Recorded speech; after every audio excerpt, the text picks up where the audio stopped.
நான் முதல்வன் ஒரு திட்டம் வந்து திமுக ஆட்சியில கொண்டு வந்தது. அது ஒண்ணும் அந்த அளவுக்கு பெரிய ஒரு இது கிடையாது. அதாவது நீங்க சொன்னதுக்கான உதாரணம் சொல்றேன். ஒரு திட்டத்தை எப்படி மாத்திருக்காங்கன்னு சொல்றேன். அதை பேரை மாத்திட்டாங்க. நான் முதல்வனுக்கு டிஎன் ஸ்கில்ன்ற மாதிரி மாத்திருக்காங்க. இது வந்து என்னன்னா, நீங்க இப்பதான் 40 நாள் ஆகுது அந்த கவர்மெண்ட், இனி எவ்வளவு திட்டங்களை மாத்த போறாங்கன்னு மட்டும் பாருங்க. சரிப்பா, ஓகே. இதுல வந்து அடுத்ததா பிரேமலதா விஜயகாந்த், அப்புறம் ஓபிஎஸ் இவங்க எல்லாம் பேசும்போது ஒரு கலகலப்பான ஒரு காமெடி ஷோ வந்து நடந்துச்சு. இதை பார்த்துட்டு விஜய் சிரிக்க ஆரம்பிச்சிட்டாரு. முதல் முறையா விஜய் சிரிக்கிற ஒரு காட்சியை சட்டசபையில பாக்குற மாதிரி ஒரு எனக்கு அப்படி தோணுச்சு. அதே தண்ணி பிரச்சனையில ஆமா ஆமா பிரேமலதா விஜயகாந்த் சொல்றப்ப அவங்களுக்கு வந்து தண்ணி டம்ளர்ல கிளாஸ்ல கொண்டு வந்து தண்ணி வைக்கிறாங்க. அது திடீர்னு அதுக்கு வந்து இதா இருக்கும், அதுக்குள்ள பாட்டில் கொண்டு வந்து வைக்கலாம், ஒவ்வொருத்தரையும் கொண்டு வந்து நப்புறதுக்குள்ள பாட்டில் கொண்டு வந்து வைக்கலாம் அப்படின்னு சொல்லிட்டு அவங்க சொல்லும் போது ஓபிஎஸ் ஒரு கருத்து ஒன்று சொல்றாரு. ஆமா, என்ன சொல்றாருன்னா, யாராவது வந்து தூக்கி அடிச்சிட்டாங்கன்னா அது ரொம்ப நமக்கு தான் பாதிப்பு வரும். இப்ப டம்ளர்னா பிரச்சனை இருக்காது. இதுக்கு திமுகவோட இன்னொரு உறுப்பினர் ஒருத்தர் சொன்னாரு பாருங்க, நிறைய அனுபவம் இருக்கு போல இருக்குன்னு. அவரோட இப்ப திமுக கூட தான் ஓபிஎஸ் இருக்காரு, அவர் கூட இருக்கிறவரு அந்த வச்சு அவரையே கலாச்சிட்டு இருக்காரு. ஒரு திமுக இருக்கலாம், முன்னாடி அதிமுக தான் இருந்தாரு. அப்ப அவர் பாட்டில் வீசி எரிஞ்ச அனுபவம் இருக்குதா அப்படின்னு சொல்லி உடனே எல்லாருமே அவையில சிரிக்க ஆரம்பிச்சிட்டாங்க. சட்டப்பேரவையில வந்து நாடாளுமன்றத்துல மைக்க தூக்கிது, சேரை தூக்கி அடிக்கிறது, பேப்பரை தூக்கி அடிக்கிறது, சட்டசபையில வீட்டு கிழிக்கிற சம்பவம் சாதாரணமா அடங்குங்க. இதுக்கு அவங்க ஒரு விளக்கம் ஒன்று சொல்லியிருந்தாங்க. ஏன் தூக்கி எறியணும்னு நினைக்கிறவன் பாட்டில தான் தூக்கிடுவான், கண்ணாடி கிளாஸ் தூக்கி எறிய மாட்டாங்களா அப்படின்னு சொல்லிட்டு பிரேமலதா ஒரு இது சொன்னாங்க. அதனாலதான் வந்து அவங்க சொல்றாரு ஓபிஎஸ், கண்ணாடி கிளாஸ் தூக்கி எரிச்சாங்கன்னா பாதிப்பு அதிகமா வரும், அதனால வந்து டம்ளர் சில்வர் டம்ளர் தான் நமக்கு நல்லது அப்படின்ற கருத்தை, உண்மை நல்ல கருத்தை சொல்லியிருக்காரு ஓபிஎஸ். இந்து சமய அறநிலையத்துறை பத்தி எதிர்கட்சி தலைவர் ஒரு வார்த்தை ஒன்று பேசினாரு. இவங்களுடைய திட்டங்கள் இவங்க சொல்றது எல்லாமே கிட்டத்தட்ட பாஜகவுடைய கொள்கை மாதிரியே இருக்கு. கோயிலோட சொத்துக்கள், கோயிலுடைய நிதி, இது எல்லாமே கோயில் சம்பந்தமான பணிகளுக்கு மட்டும்தான் பயன்படுத்தணும், வேற எதுக்கும் பயன்படுத்தக்கூடாது அப்படின்னு சொல்லி சொல்றாங்களே. ஒருவேளை ஏற்கனவே இந்த கல்லூரிகள்லாம் நிறைய நடத்திட்டு இருக்காங்க, அந்த கல்லூரிகள்ல இப்ப நிறுத்திடுவாங்களா அப்படிங்கிற ஒரு கேள்வியை எதிர்கட்சி தலைவர் எழுப்பினாரு. அதாவது கடந்த திமுக ஆட்சியில பாத்தீங்க அப்படின்னா 5 வருஷத்துல வந்து இந்து சமய அறநிலையத்துறை சார்பா 4 கல்லூரிகள் வந்து செயல்பட்டு இருக்கு தமிழ்நாட்டுல. அதுல குளத்தூர்ல ஒரு கல்லூரி. அந்த கல்லூரி ஆரம்பிக்கும் போது அந்த குளத்தூர் வந்து எந்த ஊரை சேர்ந்த கோயிலோட நிதியில பண்ணது, அதுதான் ஒரு கொஸ்டின் வருது எல்லாத்துக்கும். அதாவது நீங்க வந்து அந்த கோயிலுக்கு ஒரு எங்க என் பக்கம் வந்து நான் இருக்க வீட்டு பக்கம் வந்து ரோடு போறாங்கன்றதுக்காக அந்த ரோடு வந்து எந்த பணத்துல பண்றாங்க, இந்த ஊர் பணத்துல தான் பண்றாங்களா இல்ல பக்கத்து ஊர் பணத்துல பண்றாங்களா கேள்வி கேட்கக்கூடாது. இந்த கேள்வி நீங்க இப்ப கேட்பீங்கன்னு தெரியும். அதே போல தானே மத்த எல்லா இடத்துக்குமே வரும். இது மொத்தத்துக்கு எதுக்கு வரப்போகுது? இந்து சமய, அதாவது இந்து சமய அறநிலையத்துறையில வந்து கல்லூரிகள் அதே மாதிரி பள்ளிகள் வந்து நடத்துறது வந்து வழக்கம். அது வந்து யாரும் எதுவும், அதாவது குளத்தூர்ல இதே மாதிரி கல்லூரிகள் ஆரம்பிக்கும் போது, அதாவது முன்னாள் முதல்வர் ஸ்டாலின் அவர்கள் தொகுதியில வந்து கல்லூரி இதை எதிர்த்து வந்து கேஸ் போட்டாங்க ஹைகோர்ட்ல. அந்த கேஸ் வந்து டிஸ்மிஸ் ஆயிடுச்சு தெரியுமா? அதெல்லாம் யாரு ஆகி அதுக்கப்புறம் அந்த கல்லூரி நடந்துகிட்டு இருக்கு. நீ கிட்டத்தட்ட அந்த 4 கல்லூரிகள்ல 1200 பேர் படிச்சுட்டு இருக்காங்க மாணவர்கள். கல்லூரிய பத்தி சொல்லல, ஆனா அவங்க சொல்றது அந்த கோயிலோட நிலத்துல வணிக வளாகங்கள் கட்டுறது. அமைச்சர் ரமேஷ் சொன்ன விளக்கம் அதுதான். வணிக வளாகம் கட்டி வணிக ரீதியா பயன்படுத்துறது. அடுத்து ஹைடெக் பார்க்கிங், மேல்மட்ட பார்க்கிங் கட்டுறது கார் நிறுத்துறதுக்காக. அவர் ஒரு கோயிலை குறிப்பிட்டே சொல்றாரு, அந்த கோயில்ல மாசத்துக்கே 500 பேர் தான் வருவாங்க.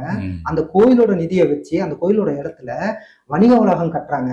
இது வந்து வணிக ரீதியா தானே பயன்படுத்துறாங்க. 10 கோடி ரூபாய் அந்த இது கட்டுறதுக்கு. அதாவது நீங்க தமிழ்நாட்டில் ஃபுல்லா கோயிலுக்கு போயிருப்பீங்க, சர்ச்சுக்கு போயிருப்பீங்க, அதே மாதிரி இதுக்கு மசூதிகளுக்கெல்லாம் போயிருப்பீங்க. பெரும்பாலான கோயில்களுக்கு முன்னாடி கடைகள் இருக்கும். அந்த கடைகள்லாம் எந்த கடைன்னா அந்த கோயிலுக்கு சம்பந்தப்பட்ட கடைகள், அவங்களுக்கு அந்த கோயிலுக்கு வரக்கூடிய வருமானம். அது வந்து இன்னைக்கு இருக்க ஒரு நகரமயமாக்கல்ல ஒரு வளர்ச்சி அடைந்த தமிழ்நாடு அப்படின்ற அடிப்படையில் அதை வந்து மேம்படுத்துறாங்க. அதாவது வணிக வளாகமா கட்டும் போது அந்த கட்டும் போது அதனுடைய வாடகை அதிகமாகும், அதே மாதிரி கடைகளுடைய எண்ணிக்கை அதிகமாகும், அதனுடைய வருமானம் வந்து இந்து சமய அறநிலையத்துறைக்கு போகும். கரெக்டா வரீங்க. அங்கதான் கொஸ்டின் வருது. நீங்க அதை வந்து நேரடியா உண்மையான வாடகை, உண்மையான அந்த குத்தகை, உண்மையான பணம் அப்படிங்கிறது கோவிலுக்கு போதா அப்படிங்கிறது தான் கேள்வியா இருக்குது. யாருக்கு போகுது? எல்லாமே ஆளும் கட்சியா இருந்து, அப்போ ஆளுங்கட்சியா இருந்து அவங்களுக்கு தானே கொடுத்துருக்காங்க. அதைத்தான் இவங்க வந்து சொல்றாங்க, இந்த மாதிரி வணிக பயன்பட்ட பண்றதுனால அது ஒரு குறிப்பிட்ட பேருக்கு வந்து லாபமா போகுது, அது கோயிலுக்கு எந்த விதமான லாபம் இல்லை அப்படின்ட்டு தான் தாவேக அரசு வந்து சொல்லியிருக்காங்க. அதாவது ஸ்ரீரங்கத்துல வந்து யாத்திரிகர்கள் வராங்கல்ல, ஆமா. ஸ்ரீரங்கம் கோயில் பெருமாள் கோயிலுக்கு வந்து அவங்களுக்கு வந்து தங்குமிடம்னு வந்து ஜெயலலிதா காலத்துல கட்டினாங்க. ஜெயலலிதா அம்மையார் வந்து முதல்வராக இருக்கும்போது ஸ்ரீரங்கம் அவங்க தொகுதி எம்எல்ஏ அப்ப இருந்தாங்க. ஸோ அதனால வந்து அப்ப கட்டினாங்க. இந்த மாதிரி நிறைய யாத்திரிகள் தங்கக்கூடிய இடங்கள் வந்து திருவண்ணாமலையில இருக்கு. முக்கியமான கோயில்களை வந்து இப்ப வந்து கட்டிட்டு இருக்காங்க. ஏன் அப்படின்னா கோயிலுக்கு வர்றவங்க இங்க தங்கி, அதாவது குறைந்த வாடகைகள்ல அவங்க தங்கி தங்குறதுக்கான வசதி. மற்றபடி நீங்க வந்து தனியார் ஹோட்டல்ல போய் நீங்க ரூம் போட்டீங்க அப்படின்னா அது மானாவாரியா வந்து பணம் செலவாகும். இது எல்லாம் அந்த தங்கு விடுதி எல்லாமே நேரடியா கோயில் நிர்வாகத்துடைய கட்டுப்பாட்டுல தான் இருக்கும். அது வந்து கான்ட்ராக்ட்னு சொல்லிட்டு தனியா கொடுக்க போறது இல்லை. ஆனா இந்த பார்க்கிங்கோ வணிக வளாகமோ இருந்தா அது வேற ஒரு நபர்கிட்ட போயிடும். அது வந்து உண்மையான அந்த வாடகையோ உண்மையான குத்தகையோ அந்த பணம் வராது. அது வந்து ஆளும் கட்சி அப்போதைக்கு இருந்த திமுகவினருக்கு சாதகமா இருக்கும் அப்படிங்கிறது தான் குற்றச்சாட்டாக இருக்கு. அதாவது இப்ப ரயில் நிலையங்கள்லாம் இருக்குல்ல, ஆமா, அதுல இருக்கக்கூடிய பார்க்கிங் எல்லாம் யாரு நடத்துறா? ரயில்வே நிர்வாகம் நடத்துதா? அது பிரைவேட் தான். கிடையாது, பிரைவேட் தான். ஏன் பிரைவேட்டு கிட்ட கொடுக்குறாங்க அப்படின்னா அப்பதான் அது வந்து சிறந்த முறையில் நடந்தது. இன்னொன்னு வருமானம் வந்து கரெக்டா கிடைக்கும். அதுக்கு வந்து டெண்டர் விட்டு பக்காவா தான் நடத்துவாங்க. ஆனா இங்க டெண்டர் தானே பெரிய பிரச்சனையா இருக்குது. சாதாரண பார்ல இருந்து எந்த டெண்டர் எடுத்தாலும் நீ வந்து அதாவது மத்திய அரசாங்கத்தினுடைய நிறுவனங்கள் நடத்தக்கூடிய அந்த பார்க்கிங் வந்து ஏத்துக்கிறீங்க. அது யாரு கொடுக்குறாங்க உங்களுக்கு தெரியுமா? முதல்ல மத்திய அரசாங்கம் நடத்தக்கூடிய ரயில் ஒவ்வொரு ரயில் சென்னையில எத்தனை ரயில் நிலையம் இருக்கு, அந்த ரயில் நிலையம் பூரா 2-3 பார்க்கிங் இருக்கு ஒவ்வொரு இடத்துல. இப்போ நீங்க வந்து கோயில் இதுல வந்து எந்த ஒரு முறைகேடும் இல்ல, அவங்க வந்து கரெக்டா பண்றாங்க. முறைகேடு இருக்குன்னு நாங்க சொல்லவே இல்லை. முறைகேடு இருந்தா கண்டுபிடிக்க வேண்டியது இப்ப இருக்கக்கூடிய தாவேக அரசாங்கம் கேச போடுங்க. முன்னாள் இருந்த அமைச்சர் சேகர்பாபு அவர் மேல கேச போடுங்க, ஆய்வு பண்ணுங்க. இந்த வார்த்தை நீங்க சொல்ல மாட்டேங்கிறீங்களே, ஆனா இது வந்து குற்றச்சாட்டா சொல்றீங்க தானே சட்டசபையில பேசுறீங்க. இன்னைக்கு ஒரு நிமிஷம், நீங்க வந்து எம்எல்ஏ வந்து இந்து சமய அறநிலையத்துறை அமைச்சர் ரமேஷ் பேசும்போது ஒரு உதாரணம் அப்படின்னு சொல்லிட்டு என்ன சொன்னோம்னா, குன்னூர்ல இருக்கக்கூடிய விநாயகர் கோயிலுக்கு அந்த கோயில்ல தான் 10 கோயில் நிதியை வந்து 10 கோடியை எடுத்து மல்டி லெவல் பார்க்கிங் கேட்டாங்க. குன்னூரை பொறுத்த மட்டும் ரொம்ப குறுகியான அதாவது குன்னூர் எங்க இருக்கு? ஊட்டியில இருக்கு. ஊட்டியில் இருக்கக்கூடிய பகுதியெல்லாம் சின்ன சின்ன ரோடு, இன்னொன்று பார்க்கிங் பயங்கரமான பிரச்சனைகள் நடக்கக்கூடிய. இன்னைக்கு வந்து பொதுவாக தமிழ்நாட்டில் வெள்ளி சனி ஞாயிறு வந்து முக்கியமான கோயில்களுக்கு நீங்க போகவே முடியாது. அவ்வளவு ஜனம் அங்க வருது. இன்னும் அங்க வந்து பார்க்கிங் பிரச்சனை பயங்கரமான பிரச்சனையா இருக்கு. அதை குறிப்பிட்டு தான் வந்து எல்லாமே வந்து பண்ணாங்க. அந்த ஏற்கனவே இருந்த 5 ஆண்டுகள் அரசாங்கம். ரமேஷ் அந்த கோயில்ல குறிப்பிட்டு சொல்றேன், அதே கோயில்ல அந்த 10 கோடி ரூபாய் எடுத்து இந்த மல்டி லெவல் பார்க்கிங் கட்டுற அந்த அரசு, அப்ப இருந்த அரசு, அந்த கோயில்ல ஒரு டாய்லெட்டை கூட ஒழுங்கா கட்டவே இல்லை அப்படிங்கிற ஒரு குற்றச்சாட்டை வச்சிருக்காரு. இருக்கலாம். அதாவது நீங்க வந்து ஒரு டாய்லெட் கட்டுறதுக்கு எவ்வளவு பார்க்கிங் வந்து வேணாம் அப்படின்னா பார்க்கிங்கும் தேவைதான். செய்யவே இல்லையே. தமிழ்நாட்டுல இருங்க ஒரு நிமிஷம். தமிழ்நாட்டுல 56,000 கோயில் இருக்கு. கோயில்கள் மட்டும் இந்து சமய அறநிலையத்துறை கட்டுப்பாட்டில் இருக்க கோயில் மட்டும் 56,000 கோயில்.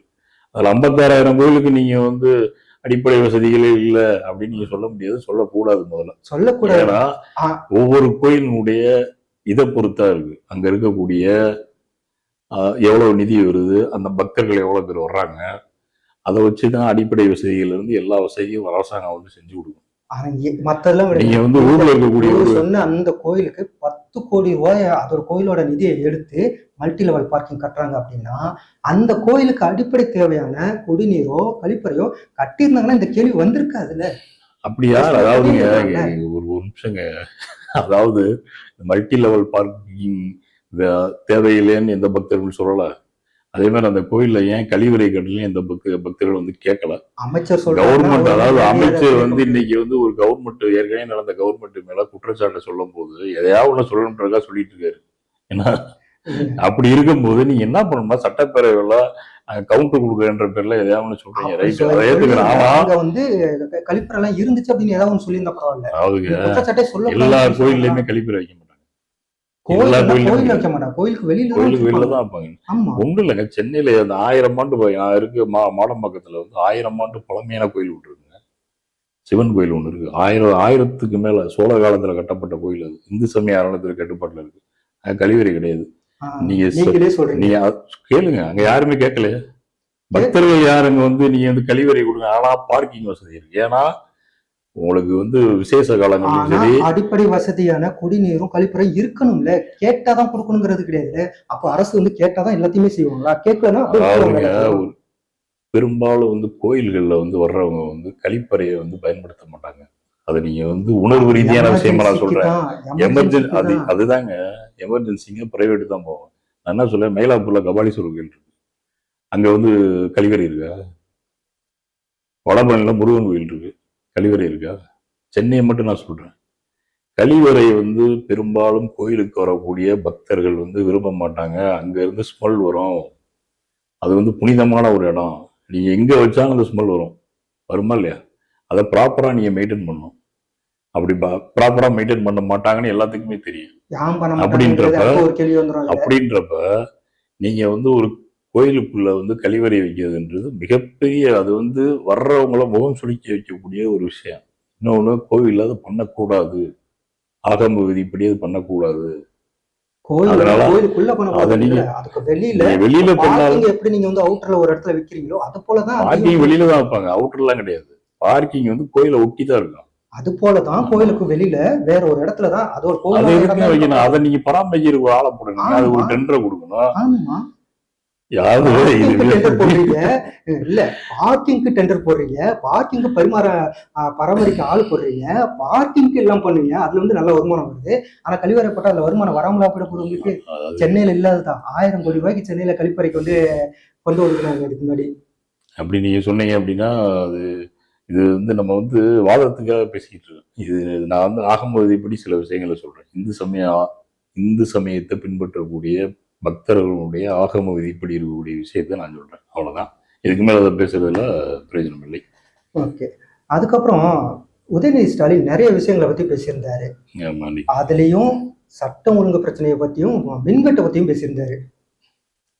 ஆமா, மின்வெட்டுன்றது கடந்த காலங்களில் நம்ம வந்து ஏற்றுக்கிட்டு தான் ஆகணும். பெரிய லெவலில் வந்து மின்வெட்டு இல்லை. ஏன்னா அதுக்கு வந்து என்ன பண்ணாங்கன்னா, கூடுதல் பணம் கொடுத்து வாங்கி, ஏன்னா 2006 டு 2011 கவர்மெண்ட், திமுக கவர்மெண்ட்ல பார்த்தீங்கன்னா மின்வெட்டுனாலேயே அந்த கவர்மெண்ட் வந்து போச்சு. ஆமா, மின்வெட்டு மட்டும்தான் ஒரே ஒரு இஷ்யூ.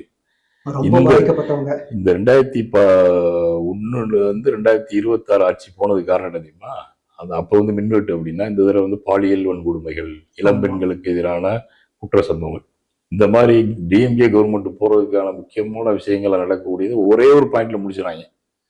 அந்த மாதிரி அது வரவே கூடாதுன்றதுக்காக போன திமுக கவர்மெண்ட்ல வந்து பக்காவா வந்து வெளியில எவ்வளவு பணம் கொடுத்தாலும் வந்து கரண்ட்டை வாங்கிக்கலான்ட்டு வாங்கி மின்வெட்டு இல்லாத மாநிலமா வந்து காட்டிக்கிட்டே இருந்தாங்க பெரும்பாலும்.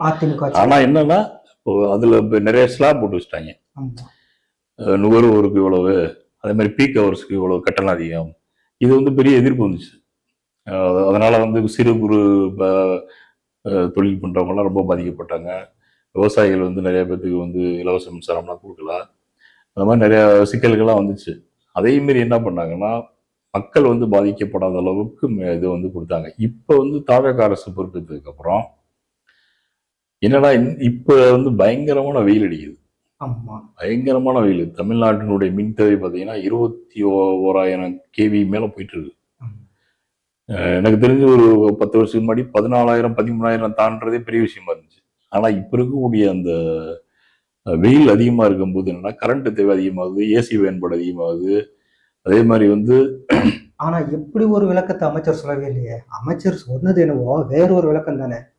இதுக்கு முன்னாடி கடந்த பேட்டிகள்ல நிறைய இடத்துல சொன்னது, இந்த கேரியர் வந்து திருடிட்டு போறாங்க.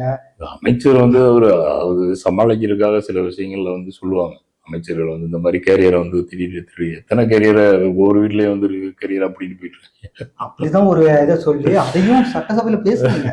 அது சிலர் வந்து அந்த மாதிரி பண்ணி கேரியர் எதுக்கு கொடுக்குறாங்கன்னா, அது இன்னைக்கு வந்து சிவசங்கர் சொல்லியிருக்காருல்ல, அந்த தாமிர கம்பி இருக்குல்ல உள்ள, அதுக்காகவே திருடர்கள் கும்பல் வந்து அது திருடும். அந்த கேரியர்ல இருக்கிற 2 கிராம் 3 கிராம் கம்பியை திருடிட்டு போய் அவங்க வந்து சம்பாதிக்க போறாங்க. வீட்டுல இருக்க கரண்டியை தூக்கிட்டு போயிடுறாங்க. பெரிய சமையல் பண்ற கரண்டியா, சமையல் கேரியர்ல எவ்வளவு பெரிய கம்பி இருக்க போகுது? சமையல் ஒரு 10 கிராம் இருக்குமா அந்த கம்பி? நம்ம வீட்டுல இருக்கக்கூடிய சமையல் கரண்டி இருக்குல்ல, சில்வர் கரண்டி, அதை தூக்கிட்டு போறாங்க. அது ஒரு 50 ரூபாய்க்கு போகும். இது ஒரு 10 கிராம் கம்பி என்ன வரும்? இந்த மாதிரி ஒரு 30 ஃபீஸ் கேரை பிடிக்கணும்னா உங்களுக்கு எவ்வளவு ஆச்சு? அதை நீங்க இதுக்கு விளக்கம் கொடுத்துறாங்க. இது வந்து என்னன்னா, இது ஒரு வழக்கம் போல நடக்கக்கூடிய ஒரு விஷயம். ஆமா. அந்த என்னன்னா மின் தேவை அதிகமாயிடுச்சு, வெயில் அதிகமா இருக்கிறதுனால, மின் பயன்பாடு அதிகமானதுனால, இந்த தேவைகள் அதிகமாகும் போது அதெல்லாம் சரியா வந்து இருக்கக்கூடிய அந்த இயந்திரங்களை வச்சு சரியா கொடுக்க முடியல. அதுதான் உண்மையான ரீசன். இதை வந்து கவர்மெண்ட் என்ன பண்ணாங்க, உண்மையை எப்படி நம்மள மாதிரிலாம் சொல்ல மாட்டாங்க. ஒருத்தன் வந்து திமுக காரன் இந்த மாதிரி தேடிட்டு போயிட்டான், அங்க வந்து திமுக காரங்கள்ல வந்து அவங்க போட்ட அந்த மின் திட்டத்துல வந்து இது வந்து இந்த இதெல்லாம் குறைபாடு இருக்கு, இது சொல்லியிருக்காரு. இந்த விஷயத்த அவங்க பண்ணல, மின்மாற்றி எல்லாம் சரியா போன அமைக்கல. முறை நாங்க செஞ்ச திமுக செஞ்ச அந்த ஒப்பந்தங்கள், அந்த வேலைகள் தான் இன்னும் நடந்துட்டு இருக்கு, துணை மின் ஆமா, நிலையங்கள்லாம் 10,000 கோடியில வந்து உதயநிதி சொல்லும் போது அதுலதான் ஊழல் நடந்திருக்குன்னு சொல்லிட்டு சிபிஐ விசாரணை பண்ணிட்டு இருக்காங்கன்னு சொல்லிட்டு அமைச்சர் நிர்மல்குமார் சொல்லியிருக்காரு. அதாவது 393 துணை மின் நிலையங்கள் 10,000 கோடியில வந்து அமைச்சிட்டு இருக்காங்க. போன கவர்மெண்ட்ல போட்ட ஸ்கீம் இன்னும் போயிட்டு இருக்கு. சில இடங்களில் கம்ப்ளீட் ஆயிடுச்சு, சில இடங்கள்ல போயிட்டு இருக்கு. அதே மாதிரி 90,000 மின் மாற்றிகள் வந்து அமைச்சுக்கிட்டு இருக்கு. அதாவது செந்தில் பாலாஜி இன்னைக்கு சொல்லும் போது சொன்னாரு, அதுல வந்து 44,000 மின் மாற்றிகள்ல ஊழல் நடந்திருக்கு அப்படின்னு சிபிஐ கேஸ் போட்டிருக்கு. அதாவது சிபிஐ இருக்கட்டும், அமலாக்கத்துறை ஆகட்டும், எந்த ஒரு இந்த புலனாய்வு நிறுவனம் வழக்கு போடும்போது அதுக்கு பின்னாடி வந்து அரசியல் காரணம் இல்லாம பண்ண மாட்டாங்க. அரசியல் காரணம் இல்ல, ஒருவேளை இருந்துச்சு அப்படின்னா நீங்க அதை வந்து அரசியல் காரணம் இருக்குன்னு சொல்லி டிஃபைன் பண்ணணும். அதை நீங்க அதாவது நீ சபாநாயகர் அதை சொல்லும்போது தெளிவா சொன்னாரு. அது வந்து நீ அவங்களுடைய லட்சணம்னு சொல்லும் போதும், அதே மாதிரி சிபிஐ வழக்கு இருக்குன்னு நிர்மல்குமார் சொல்லும் போதும், அமைச்சர் வந்து வழக்குகள் வந்து நீதிமன்றத்தில் இருக்கும்போது சட்டப்பேரவையில பேசக்கூடாது, இதை அவை குறிப்பிலிருந்து நீக்கிறேன்னு சொல்லிட்டாரு வேற சபாநாயகர். அதனால ஒரு வழக்கு இருக்கும்போது அது சம்பந்தமா சட்டப்பேரவையில வந்து பேசவே கூடாது. ஆனா அந்த இடத்துல எதிர்கட்சியில பேசும்போது நீங்க இதை பத்தி நீங்க இப்ப நிர்வாகத்தை நீங்க சரியா பண்ணியிருந்தாவே இந்த பிரச்சனை வந்திருக்காது. நாங்கள் ஆட்சியில் இருந்த வரை, திமுக ஆட்சியில் இருந்த வரை இந்த மாதிரி மின்வெட்டு வரவே இல்லை. முதலமைச்சருடைய தொகுதியான பெரம்பூர்லயே மின்வெட்டு வந்துருச்சு. மாற்றம்னு சொன்னீங்க, இந்த மாற்றம் தான் வந்திருக்கு அப்படின்னு இருக்காரு. எதிர்கட்சிகள் சொல்லும் போது இந்த மாதிரிதான் சொல்லுவாங்க. ஆனா நிலைமை என்ன, அதாவது யதார்த்தம் என்ன, நம்மளே பார்க்கணும். வெயில் குடும்பம் பயங்கரமா இருக்கு. எல்னினோன்னு சொல்லிட்டு இருக்காங்க. வர்ற ஆகஸ்ட் வரைக்கும் எல்னினோ இருக்குங்க. இதே வெயில் வந்து கண்டினியூ சூப்பர் எல்னினோன்ற போது என்னன்னா, அது ஒரு கிராஃபே போட்டு காட்டுறேன். ஆஸ்திரேலியால இருந்து ஆரம்பிச்சு இது வரைக்கும் போகுது. ஆப்பிரிக்கா கண்ட்ரிஸ் நம்ம நாட்டெல்லாம் டச் பண்ணி தான் போகுது. ஆஸ்திரேலியால வந்து முக்கால்வாசி அப்படியே வந்து போய் இந்த மலேசியா, இந்த சிங்கப்பூர் இப்பெல்லாம் வந்து அப்படியே இந்தியாவுக்குள்ள வந்து அப்படியே போய் நேரம் எங்க போகுது, ஆப்பிரிக்கன் கண்ட்ரிஸ் வரைக்கும் அது போயிட்டு இருக்கு. சூப்பர் எல்னினோன்றது வந்து ஒன்றும் மிகப்பெரிய வெப்பத்தை கொடுக்கும், இல்லாட்டி மிகப்பெரிய மழையை கொடுக்கும். இப்ப நம்ம அனுபவிச்சுட்டு இருக்க மிகப்பெரிய வெப்பம் அதிகம் இருக்கு. அதனால மின் தேவைகள் அதிகமா இருக்கு, ஏசி பயன்பாடு அதிகமா இருக்கு. ஸோ அதனால அதுக்கான சமாளிக்கிற அளவுக்கு நம்மகிட்ட வந்து மின் உற்பத்தி இல்லை, வெளியில இருந்து தான் பண்றோம். அப்படின்றப்ப இதுதானே உண்மையான காரணமே ஒழிஞ்சு, அங்க எதிர்கட்சிகள் வந்து ஆளுங்கட்சியை கிண்டல் பண்றது, ஆளுங்கட்சி அது கவுண்டர் கொடுக்குற விஷயம்லாம் வந்து அது தேவையில்லாதது. சும்மா ஏதாவது பேசணுன்றக்காக பேசுறது. இதே இதுல இன்னொரு உதயநிதி ஸ்டாலின் முக்கியமா இன்னொரு விஷயம் பேசினார். சட்டம் ஒழுங்கு பிரச்சனை பத்தி பேசும்போது, முதலமைச்சர் விஜய் ஆட்சிக்கு வந்ததுக்கு அப்புறம் பல பாலியல் வன்கொடுமைகள் நடக்க ஆரம்பிச்சிருக்கு அப்படின்னு சொல்லி ஒரு குற்றச்சாட்டு இந்த ஆட்சி மேல வச்சிருக்காரு. அதுக்கு தான் ஆதவர்ஜுனா வந்து தெளிவா விளக்கம் கொடுத்தாரு. 2023 இருந்து 2024 வந்து பெண்கள் சிறுமிகளுக்கு எதிரான குற்றங்கள் வந்து தேசிய குற்ற ஆவணப்படி NCPR ரிப்போர்ட் படி 40% அதிகமா இருக்கு. அதாவது 6,000 இருந்தது 2023, 10,000க்கு மேல போயிடுச்சுன்றத வந்து நெத்தீரியா வந்து உதயநிதி முன்னாடியே சொல்லிட்டாரு, எதிர்கட்சி தலைவர் முன்னாடி. ஆனா இப்போ ஆட்சியில நடக்க இவர் விஜய் ஆட்சிக்கு வந்ததுக்கு அப்புறம் நிறைய நடந்திருக்கு. அதுக்கு என்ன ஆக்ஷன் எடுத்தீங்கன்னு சொல்லி ஒரு கேள்வி கேட்டாரு. ஆமா, அது சரி. தாவேக்காமதான் அதிகப்படியான குற்றச்செயல்களில் ஈடுபடுறாங்க. அந்த கோவையில நடந்த அந்த நிர்வாகி மீது என்ன நடவடிக்கை எடுத்தீங்க அப்படின்னு ஒரு கேள்வியை, தாவேக்கா நிர்வாகி மீது என்ன நடவடிக்கை எடுத்தீங்க ஒரு கேள்வியை உதயநிதி ஸ்டாலின் வச்சாரு. அப்போ வந்து சபாநாயகர் வந்து அதாவது தமிழ்நாட்டில் இருக்கக்கூடிய ஆட்சியாளர்களால இன்னைக்கு நிறைய தாவேக்கா ஆட்சியாளர்களால நீங்க வந்து ஒவ்வொரு தொகுதியிலையும் வந்து பல குற்ற சம்பவங்கள் நடக்குதுன்னு 10 சொல்லும் போது சபாநாயகர் அதை வந்து கண்டிச்சாரு. இப்படி 10 சொல்லக்கூடாது, பேரை சொல்லியே சொன்னாரு. நீங்க வந்து குறிப்பிட்டு வந்து இந்த இடங்கள்ல இந்த நிர்வாகி இந்த தப்பை பண்ணாரு அப்படின்ற விஷயத்த பதிவு பண்ணும்போது ஒரு 3 விஷயத்த சொன்னாரு அவரு. அதுல குறிப்பா சொல்லும் போது ஸ்ரீவைகுண்ட MLA சரவணன் அவரை தொடர்புத்தி அவங்களுடைய கட்சியில இருக்கக்கூடிய ஒரு பெண்மணி வந்து அவங்க கட்சிக்காரங்களாலேயே வந்து பாலியல் துன்புறுத்தலுக்கு ஆளாகி அந்த சிக்கலை வந்து அவர் வந்து சொல்றாரு. சொல்லும் போது அதுக்கு என்ன நடவடிக்கை எடுத்தீங்க அப்படின்ற வந்து உதயநிதி அவர்கள் கேட்கிறாரு. அதுக்கு ஆளுங்கட்சி சைடுல இந்த மயான மையம், அதுக்கு அவங்க வந்து திமுக ஆட்சியில ஒரு சம்பவம் நடந்துச்சுன்னு சொல்லிட்டு அவங்க திருப்பிட்டு ஒரு கேள்வி சொன்னாரு ஆதவர்ஜுனா.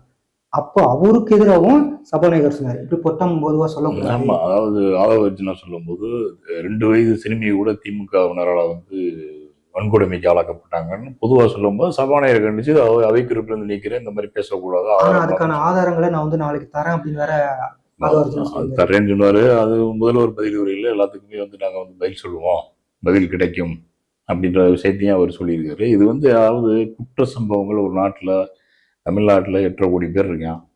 8.5 கோடி பேருக்கு வந்து எத்தனை போலீஸ் இருக்கு? 1,09,000 போலீஸ் சொல்றதெல்லாம் ஓகே தான். ஆனா உதயநிதி, எதிர்க்கட்சி தலைவர் உதயநிதியை சொல்லும் போது, இப்போ தமிழ்நாடு ஆஃப்டர் டிவிகே கவர்னன்ஸ் அவங்க வந்ததுக்கு அப்புறம் தமிழ்நாடு ஊபி மாப்பியா மாறிடுச்சுங்கிற ஒரு வார்த்தையை சொல்றாரு. அதாவது எதிர்கட்சி முன்னாடி அப்படி இல்ல. அதாவது 5 வருஷத்துல நம்ம பார்த்தோம் திமுக கவர்மெண்ட்ல. எந்த திமுக கவர்மெண்ட் போனதுக்கு காரணம் என்ன? ஒண்ணு ட்ரக், இன்னொன்னு பயங்கர போதை கலாச்சாரம். போதைனா மதுவும் சொல்றேன், பயங்கரமான மது சப்ளை. அதாவது டாஸ்மாக் மூலியமாவே நடக்குது. இன்னொன்று டாஸ்மாக் மூலியமா வரக்கூடிய சரக்குகள்ல 60% தான் வந்து கவர்மெண்ட் சரக்கு, மற்றபடி 40% கணக்குல வராத சரக்கு பூரா ஒட்டிருக்காங்க. இது பூரா எங்கிருந்து வருது? பூரா போலீஸ் சரக்கு. இந்த 5 வருஷமா நடந்தது. இன்னொன்று கஞ்சா உள்ளிட்ட போதைப் பொருள்லாம் பயங்கரமான புழக்கம். இப்ப வந்து பார்த்தோம் அப்படின்னா 40 நாள்ல தாவேகா கவர்மெண்ட் வந்ததுக்கு அப்புறம் ப்ராப்பரான நேரத்துல வந்து டாஸ்மாக் கடையை வந்து அடைக்கிறான். அதே மாதிரி 10 மணிக்கு மேல வந்து விற்பனை கிடையாது. சில இடங்கள்ல ரொம்ப ஸ்ட்ரிக்ட் பண்றாங்க. போலீஸே வந்து ரவுண்ட் அப் பண்றாங்க, பிடிக்கிறாங்க. நானே நேரடியாக பாக்குறேன். அதுக்கு முன்னாடி பாத்தீங்கன்னா கரெக்டா 9:59 கடை முன்னா 10 மணிக்கு அப்படியே 50 ரூபா 100 ரூபாய்க்கு அதிகமாக வைப்பாங்க. 24 ஹவர்ஸ் நடந்துச்சு. இப்ப அதெல்லாம் அதாவது வந்தனையுமே எல்லாத்தையும் நாட்டை பூரா நாங்கள் சொர்க்க பூமியை மாத்திரணும் யாராலையும் முடியாது. இதுக்கு வந்து அதிகாரிகள் ஒத்துழைப்பு கொடுக்கணும், பொதுமக்கள் முதல்ல ஒத்துழைப்பு கொடுக்கணும். இதுக்குதான் காலகாலத்தில் எந்திரிச்சுன்னா 6 மணிக்கு போய் டாஸ்மாக் போய் கதவு தட்டுறாங்க. இதுக்குதான் ஆதவர்ஜுனா சொல்லியிருந்தாரு 6 மாதம் கண்டிப்பா நேரம் இருக்கும் அப்படின்ற ஒரு வார்த்தையும் அவர் சொல்லியிருந்தாரு. ஆமா, 6 மாசம்லாம் முடியாதுங்க. இது வந்து என்னன்னா ஒரு விழிப்புணர்வு கொண்டு வரணும் முதல்ல. இன்னொன்று, போதை இல்லாத தமிழ்நாடு, போதை இல்லாத இந்தியா, போதை இல்லாத உலகம்லாம் கிடையாது. போதைன்றது மனிதனுக்கு அந்த ஆதி காலத்திலிருந்து, நான் சொல்றேன் மன்னர்கள் ஆட்சி காலத்திலிருந்து நடக்கக்கூடிய ஒரு விருந்து. இன்னைக்கு விருந்து பூரா என்ன ஆகி போச்சுன்னா சாப்பாடு மாதிரி ஆகிப்போச்சு. மருந்தா இருக்க வேண்டியது விருந்தா மாறிடுச்சு. டாக்டர்ஸ்லாம் சொல்லுவாங்க என்னன்னா, நீங்க வந்து ஒரு நாளைக்கு ஒரு பெக் அடிக்கலாம். இது வந்து டாக்டர்கள் பரிந்துரைக்கக்கூடிய மருந்து. இது சரக்கை வந்து மருந்தா பயன்படுத்துது. ஆனா அதையே ஃபுல்லா குடிச்சு வாழ்ந்துட்டு இருக்காங்க இன்னைக்கு நிறைய பேர். அது இல்லைன்னா அவ்வளவுதான். தமிழ்நாட்டுல வந்து ஒரு கிட்டத்தட்ட 1.5-2 கோடி பேர் வந்து அந்த டாஸ்மாக் எல்லாம் மூடிட்டாங்கன்னு வச்சுங்க, தற்கொலை பண்ணிக்கிறாங்க. அதனால இதெல்லாம் வந்து எல்லாம் மெல்ல மெல்ல மெல்ல சரி பண்ணக்கூடிய ஒரு விஷயங்கள். அதுக்கு வந்து முன்னெடுப்பு எடுக்கலாம் கவர்மெண்ட். போதை இல்லாத விஷயமா எல்லாம் மாத்தலாம் முடியாது, அதுக்கான சான்ஸும் கிடையாது.